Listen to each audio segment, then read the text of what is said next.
পাকিস্তানের বিপক্ষে দ্বিতীয় টেস্টেই সাকিবকে বাদ দেওয়ার ইঙ্গিত দিলেন বিসিবির সভাপতি ফারুক আহমেদ। সাকিবের খেলা নিয়ে কোনো বাধা না থাকলেও ক্রিকেটের ভাবমূর্তির জন্য বিষয়টি নিয়ে ভাবছে বোর্ড। প্রথম টেস্ট শেষে নেওয়া হবে চূড়ান্ত সিদ্ধান্ত। আমি তো মশলা বদলে ফেলেছি, এবার আপনিও বদলে ফেলুন। একবার প্রাণ গুঁড়া মশলা ব্যবহার করেই দেখুন। পুরো কমিটি করা সম্ভব হয়নি এখনো। যারা আছেন তাদের নিয়ে কাজে গতি বাড়াতে শুরু করেছেন নতুন বিসিবি সভাপতি। সপ্তাহে 3 দিন একসাথে বসে ঠিক করতে চান কার্যক্রম।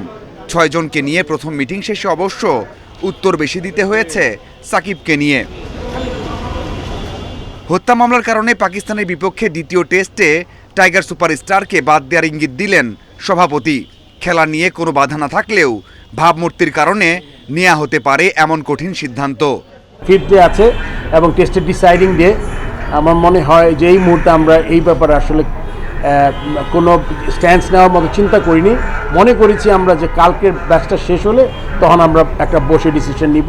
বাই দিস টাইম হয়তো আমরা লিগ্যাল নোটিশের ব্যাপারে আপনাদের কথা বলতে পারবো, বিকজ ওই সময় হয়তো পেয়ে যাবো আমরা লিগ্যাল নোটিশটা। সিদ্ধান্ত নিতে আরও 2 থেকে 3 দিন সময় নিতে চান সভাপতি। পাকিস্তানের বিপক্ষে দারুণ কিছু করার পথে টাইগাররা। ম্যাচ শেষে পরিচালকদের সাথে কথা বলেই নেবেন সিদ্ধান্ত। এটা তো মাত্র ফার্স্ট ইনফরমেশন। এখন এটার এগেনস্টে কিন্তু এখনো কোনো চার্জ গঠন হয়নি, আমি যতটুকু জানি আর কি।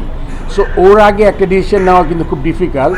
আর যেটা বলছি আমি এই প্রশ্নটা আপনি মনে করেন, আমরা জানেন যে গত বেশ কিছুদিন আমাদের একটা বিরাট ঘটনা ঘটেছে। বন্যায় মহাবিপদে পড়া মানুষের পাশে দাঁড়িয়েছে বিসিবি। শুকনা খাবারের পাশাপাশি 1 কোটি টাকা দিচ্ছে ত্রাণ তহবিলে। এই বন্যাতে আপনি জানেন যে ভয়াবহ অবস্থা। বাংলাদেশ ক্রিকেট বোর্ড সব সময়ের মতোই এবারও বন্যার্তদের পাশে দাঁড়াবে। আমরা তো সবসময় সাহায্য করতে চাই, বাট টু স্টার্ট আমরা 1 কোটি টাকা দেওয়ার প্ল্যান করেছি। বিসিবির বিভিন্ন বিভাগের দায়িত্ব বুঝে দেওয়া হচ্ছে না এখনই। যারা আছেন এক হয়ে করতে চান সব কাজ। Mazharul Islam, independent news.